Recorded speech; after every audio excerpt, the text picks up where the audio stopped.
Welcome everybody, my name's Richard, and on a daily basis I get to drive lots of different electric vehicles. Now, one vehicle that's been taking the YouTube by storm with non-stop praise is the Volvo EX30. So today I'm going to give you my review, my opinions of this car. It gets so much good praise that I want to see for myself, does it deserve it? I'm pretty good at moaning, so I'm going to have a good dig around, see what I can moan about with the car. And it's got loads of nice little design touches. Now, my degree is in product design. Is this a good piece of product design? Is it all show or no go? Well, in this video, we'll try and find out. What does it say, no valid keyword? What do we do with that then? Go. Goes to drive, then it goes back to park. There's a review. I'd review it, but I can't drive it. Now, I think normally you can have your phone as a key, but I'm not paired up like that. I've also got a key card and a sort of square plastic key fob thing. I get in it, it's on. I put it in drive. Go.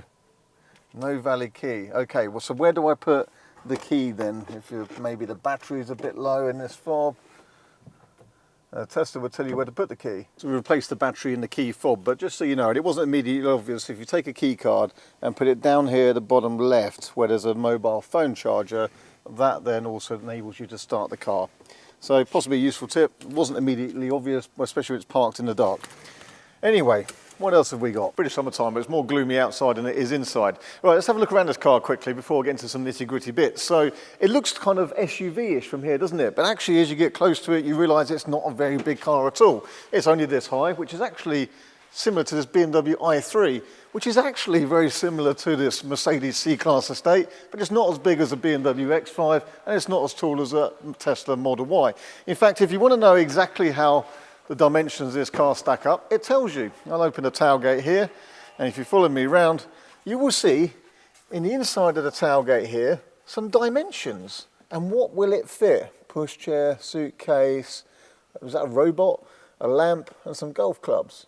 But that's quite a handy little thing, I like that. Now, if you want to see more funny little things that this car's got, let me show you around some of the little quirks that might not be immediately obvious. When you pull out this little storage tray inside, there's a little picture of a moose.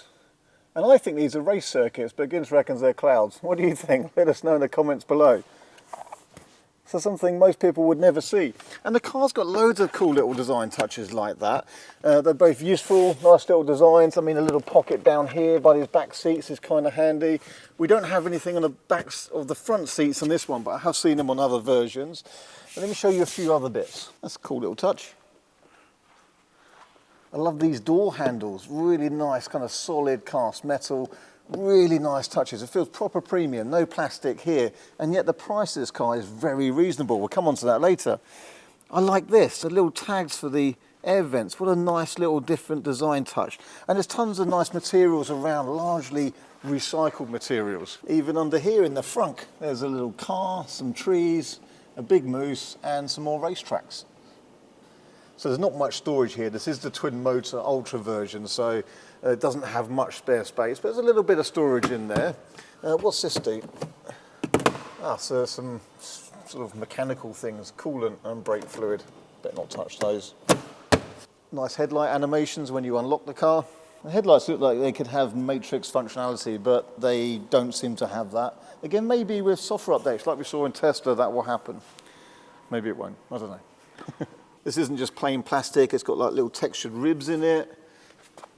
I like the little Volvo bit written on the wheel there, although if you ever needed to refurbish this cover, then I don't know how that would work. We've got a camera under here, we've got puddle lighting at night, good stuff. Don't get that on a Tesla. The cup holder's kind of hidden in here, so you can tuck it away, you can pull that out, hold your cups, push that back, put something else in there, slide that away. Like that. There's a sort of split level floor down here, so you could hide some extra bits right underneath there. We've got a phone charger. And what's kind of interesting here, it's got this kind of Harman Kardon sound bar across the front. So it doesn't give quite the spatial surround, but it's an interesting design. One of my negatives of this car, and there's not many, is that this Harman Kardon badge reflects in the windscreen all the time. But you could probably pick that off, to be honest, if it bothered you.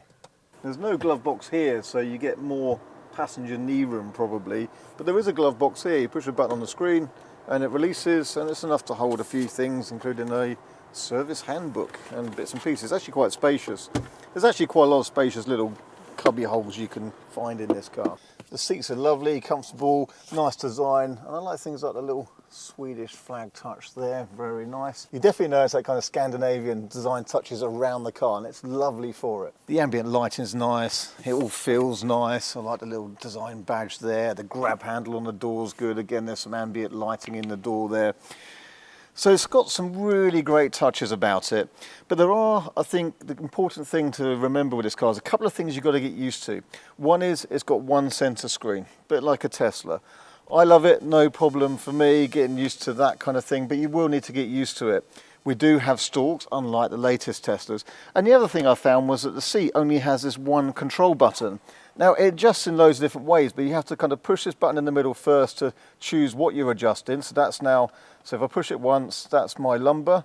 So that's moving lumbar. If I push it again, that's moving the whole seat backwards and forwards, up and down, backrest. If I push it again, that now does the tilt of the seat base.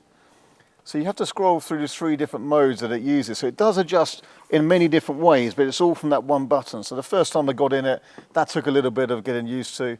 And other than that, the screen being one center screen, having most of the controls on there, including the climate controls, also takes a bit of getting used to. But other than that, what do we think of the rest of the car? I like the frameless mirrors like we first saw on the Polestar. I like we've got a nice discreetly hidden camera in the front here, but because it's part of this Volvo badge, you don't really notice it. We've also got cameras in the doors and at the back, of course. It does have a rear wiper, and it's got a little button here for the boot release, which is nice and easy to access. You're not fumbling around under here, which is naturally what I first went to do with this car, is kind of feel for something under here. But it's right there. As well as the actual cameras, it's got parking sensors all the way around, but it does have a sensor quite a long way to the side here, and the same at the front, and that's because it's got cross-traffic alerts. If you're backing out of a driveway and cars are coming past, it will know, and it can brake for you. And it even has an alert if you're parked and you try and open the door, and there's, for example, a cyclist coming past. So it's full of safety as well. And did you know this is the fastest car to have a Volvo badge on it yet? So I remember the 850 T5s and the cool big estates, but this car, this performance twin motor one, 0 to 60 in 3.5 seconds. So we're talking Tesla Model Y performance, level of performance. Very, very fast indeed. And I'll get it out on the road in a minute and show you what my impressions are of how it does drive. But firstly, let's look at the price of this car, and this is its real strong point. The pricing is going to vary, so we'll put up a couple of prices on the screen here, and you'll have to look at what it is in your local market, but it is really good value. So it's not a big car, but it is nicely designed, it's well specified. We've got things like adaptive cruise control, lane keeping, parking, self-parking. So adaptive cruise control, lane keeping, self-parking will be a very expensive option with a Tesla Model Y, for example. So you'd have to get a Tesla Model Y performance, then get at least the enhanced autopilot. So you're talking a much more expensive car than this. And the Model Y is a bigger car than this, but you may find this suits your needs. But on paper, this is great. And in fact, as we film this example here, which has only got a couple of thousand miles on it, it's only a few months old, can be bought for just £35,000. And I think that's ridiculous value for money. Very, very good. If you're buying one through a business or as a company car, the company car tax is super low. You might pay £20 a month in benefit in kind tax on it. It's zero road tax. You can get into congestion zones in central London. If you just charge from home with a cheap overnight tariff, you'll probably find that 10,000 miles worth of driving would cost you under £200 in electricity costs. Now that is a cheap car to buy and to run. I love this door handle. And listen to the door closure. Thunk. It's a proper thunk. Solid. So it might be good value, and it might sort of look like it could be cheap because it's got these recycled materials, but it feels, I think, really quite premium. So it's a small car. Let's have a look at space. In the front, certainly no problem. I've got loads of seat adjustment, very comfortable seats. I've got pretty good visibility. Oh, this has still got the protective bit on the rear view mirror. Let's try and get that off. This is like a Tesla Model Y. Most people don't notice and they leave that on. Let's get that off. So now we've got the frameless mirror as well. There's actually some quite good visibility at the back. But anyway, let's check out the space. So I'm going to get myself comfortable. I am 6 foot tall and there's plenty of adjustment. Now it's not electric steering column adjustment, but you can see it comes in and out quite a long way. I like how this little infrared bit at the front here kind of moves with that as well. That's good. Right, let's get comfortable. So that is a lovely, good, comfortable driving position for me. But what does it leave behind? Let's find out. Thunk. Good. So actually surprisingly good for what is a really quite compact car. Surprisingly good. This one's got the glass roof, so it's still quite light and airy. Well, it would be if we had a proper summer. I guess the obvious restriction here is that my knees are quite high and I don't have a great deal of room to move my feet. If this front seat was higher up, and it could easily be so even for me, then that would give me a little bit more foot room there. So it's okay, actually better than I thought it would be, but it's more of a four-seater and I wouldn't want to spend long journeys in the back here, but it's all right. It is a small car after all. Is a VW ID3 more comfortable in the back? As if by magic, as a point of comparison, this is a VW ID3 in the back, so I've got a bit more space to move my feet around, a bit more knee room, a bit less headroom, but just overall a slightly better seating position with more distance between the seat base and the floor. I think probably yes, and then obviously bigger cars like Tesla Model Y are more comfortable in the back, but it's not bad for a compact car at all. Doesn't have a centre armrest that folds down, unfortunately though, but we can split fold the seats. So let's have a look at the boot space. You have to push the button quite hard. I'll put it on the negative list, although you're not going to do it accidentally. So that looks like it goes pretty flat. Let's see what we're left with. So you can then lift the boot up so it's all flat like that. Very good. And I can probably fold that down like that. And then I can take this out like this. And I can do that, and I can get rid of that. And then I can do this, because that's what any car reviewer has to do. And if I was to lay in the back of it, I've got that much foot hanging out. You know, Tesla Model Y, I actually could sleep in the... Oh, yeah, I got it. So you wouldn't go camping in it, like I have done with the Tesla Model Y. But actually, it's pretty practical. It does remind me a bit of the BMW i3 in that it's quite small, but because it's quite square back, you can actually get some quite big boxy things in it. Does it fit a mountain bike? Don't ask why the mountain bike's a bit dusty. So, not like that, but if I take this front wheel off, have we valeted this car already? Yep. Yeah, okay, never mind. Don't worry about that paintwork, don't worry about it. Yep. Yes, you can. That's good. You can also get tow bars for these as well, which can tow, depending on the version, between 1,000 kilograms and I think it's 1,600 kilograms as the maximum. So that's pretty good. So here's quite a big box. We'll measure it and put the measurements on the screen. Let's see this in a Tesla Model Y. So it doesn't quite go in. It's not long enough. The boot isn't wide enough to fit that in. So I would have to fold the seats. So let's put that in. Oh, I forgot. It's a Model Y. Which conveniently has buttons here to fold the seats, and then I can slide that in like that. But I would have to fold the seats. Let's compare that in the Volvo. Why don't we get an empty box, kids? Because this is quite heavy. Right, so it's obviously not going to go in widthways. That's what it would be with the seats folded up. So it's kind of that bit shorter, but with the seats down, it would go in. But could you get that in a Model 3?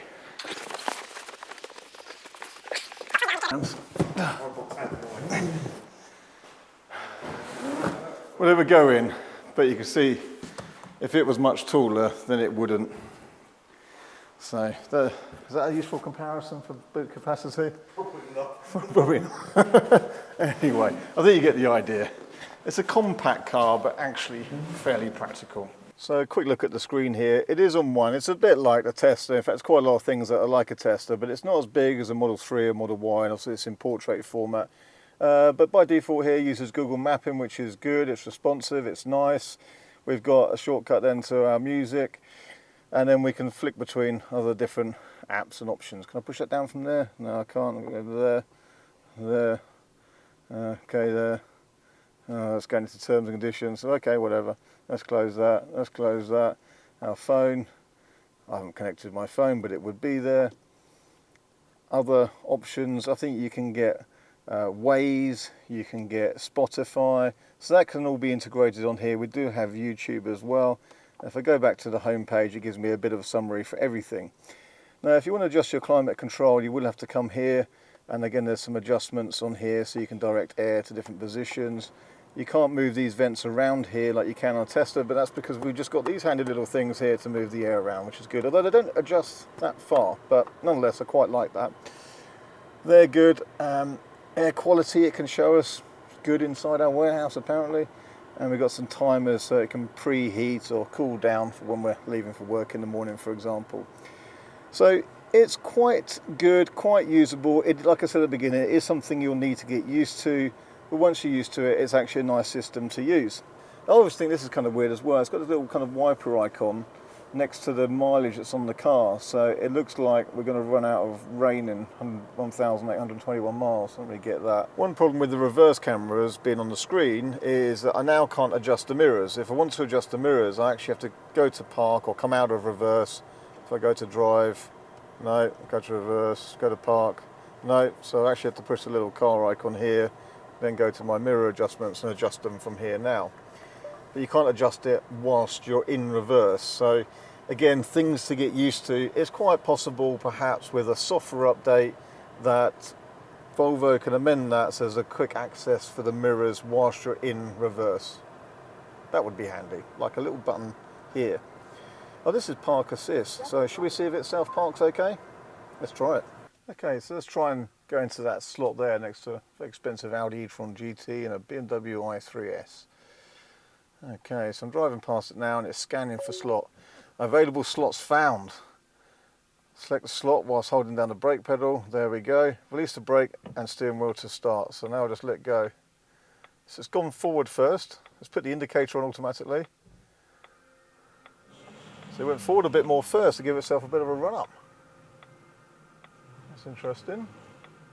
Now I'm not doing anything here. I'm going to trust it. Shout if it's going to hit anything. That's... Whew. We've made it quite a tight slot, but it seems to be doing a good job. It's quite slow to change gear.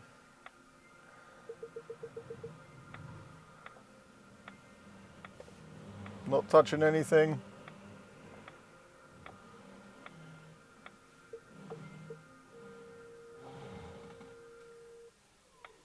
That's it.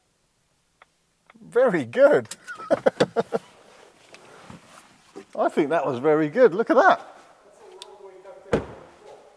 Yeah, it's just a nice space and gap. Here we have it. Self-parking, thumbs up. That worked nicely. We have to do another self-parking video. Now, we did a video before testing self-parking across several cars, and that was a couple of years ago. And that's where the Tesla didn't do so well. Maybe we have to do another one now that Tesla have updated their software and use Vision. So keep subscribed for another video on self-parking coming up soon. If we've still got the Volvo, we can put this in the mix. So how is the EX30 for real world range, efficiency, and what is it like to drive? Well, to test it out, I'm going to use it in the real world. I'm going to drive it home tonight. And we're out this evening as a family. I drive it back home and then back to work tomorrow morning, and I'll see what we get. Initially though, let's just show you the performance. This is 30 miles an hour, just about to go to 60, so go. And I'm not in like the mad performance mode, but there's 60. In fact, that was over 60. It's a quick car. It's really fast, like it's almost crazy fast for this type of car. I guess what it does mean is, look, I drive a Tesla Model 3 Performance daily. You would have seen recent videos on the latest Model 3 Performance, and I'm not left feeling wanting for power. So much as you don't need it all the time, it is nice that it's there. Now that mode I was in then, it was quick, but I wasn't in the performance mode, so it leaves like a little delay to the throttle, so that it sort of softens it a little bit, but you then get the surge of power. What I can do is change it to its full performance all-wheel drive mode, and then immediately you can feel you've got a sharper power there, so wow. There's still actually kind of a very slight throttle delay, but oh my god, this car is fast. It does bing at you if you go just 1 mile an hour at the speed limit, then it just binged at me. There's probably a way to turn that off, but not that I can do whilst I'm driving. What I do notice though with this car is that I do like the suspension. It, again, corners quite nicely. There's a bit of pitch around with the colours because it's got a slightly soft suspension feel, so when you do accelerate or brake, it'll sort of pitch around a little bit, but it does turn really nicely. It rides really nicely, and overall it's pretty good. I mean, it's a really nice balance to have, and I like it. You don't expect this to be like a snappy performance car, like a Model 3 performance, but it does a reasonable job of being able to shuffle down the road. You can put the car where you want it, but yeah, it can kick back and relax, absorb the bumps nicely. The ride's good. Yeah, it's very nice actually. The steering's a bit light. Even I've got it at the moment in the firmest setting, and even then, like, it's single finger light. I would rather that firmed up a bit more. Maybe there's something they can adjust with some software updates down the line. I quite like this kind of squared off steering wheel. It's nice. So you've got a bit of go to it. You can overtake something very easily, which is quite common actually for my drive. On this country road, you get like something slow vehicle, you can nip past it very quickly. But it's also pretty relaxing. It's nice. It's good. Can't fault it in too many ways. It's just almost got too much power for what it is. But like I say, if you're used to a fast car, then it's not going to leave you wanting for more. For example, here I've got to pull out this junction, because there's onto quite a fast road, 60 miles an hour road, and I could quickly go poof and up to speed, and I could get myself out of that junction easily with forward drive grip as well. So that really picked up and goes. In fact, it almost feels like it's got a bit more rear bias power. So that was nice. And that was it. That was 60. Pulling out of that junction. It's crazy. Okay, so back at work next morning. I've just seen Gints walk past. So I've covered 48.4 miles, average 29.5 kilowatt hours per 100 miles, 26.7 miles per hour. So, and I've got 59% left. So that's quite a lot of sort of country roads for my commute. But we went out as a family last night, bit of dual carriageway. And a bit of traffic this morning doing school drop-off and stuff like that. So mixture as probably many people would have on their daily use and commute. So 48.4 miles covered, used 21% of the battery. That would pro-rata out to be a range capable of 230 miles, which I think is pretty decent. 29.5 kilowatt hours per 100 miles works out to about 3.4 miles per kilowatt hour. You know, in the settings, I couldn't find a way to change those units. I got to the units page in settings, but there is an option for displaying miles per kilowatt hour. But that works out about 3.4 miles per kilowatt hour, which is okay. Be good to see what it gets on a motorway run. I sort of don't think it's going to be especially aerodynamic, but we'll see. But that's a good mixed use. So I think overall there, the range and efficiency is all right. It's pretty decent. In reality, actually, like my Tesla Model 3 Performance I'm driving would have got slightly better efficiency there, but then Teslas are very good at getting better efficiency, and it's not as high up, it's a much more sleek car. So actually, I think it's a really good all-round car. It is, you know, a slightly bigger version of this would be lovely. Now, Volvo do have the XC40 Recharge. There's a new XC90 coming, which we're really looking forward to. That's going to be a cracker, but it's going to be really expensive. Again, just consider the price of this, and yet it still feels really premium. So for me personally, I'd have just that slightly bigger car like the XC40, but the XC40, good though it is a shared platform across combustion vehicles as well. This is a dedicated EV platform, and it's good for it. It really is good. Combine that with all these nice design touches I really like, and very little to dislike. What do I not like? Well, a reflection from the Harman Kardon soundbar. It'd be nice to have more sound to the back of the cabin. What else is there I don't like so much? There isn't a great deal. And this is it. It's a really good car. I didn't pay too much attention to it before, other than thinking, that's a cool little bit of design, this. But now having got my hands on one, felt it in person, driven it, it really is a cracker and great value for money. So that's it. I'm going to summarize that for now. I'll try and get this out on a range test if I can one day, actually. So whilst it's with us, if there's a day I need to do a bit of a journey somewhere, I'll pull it out and see what I get for real-world range and efficiency.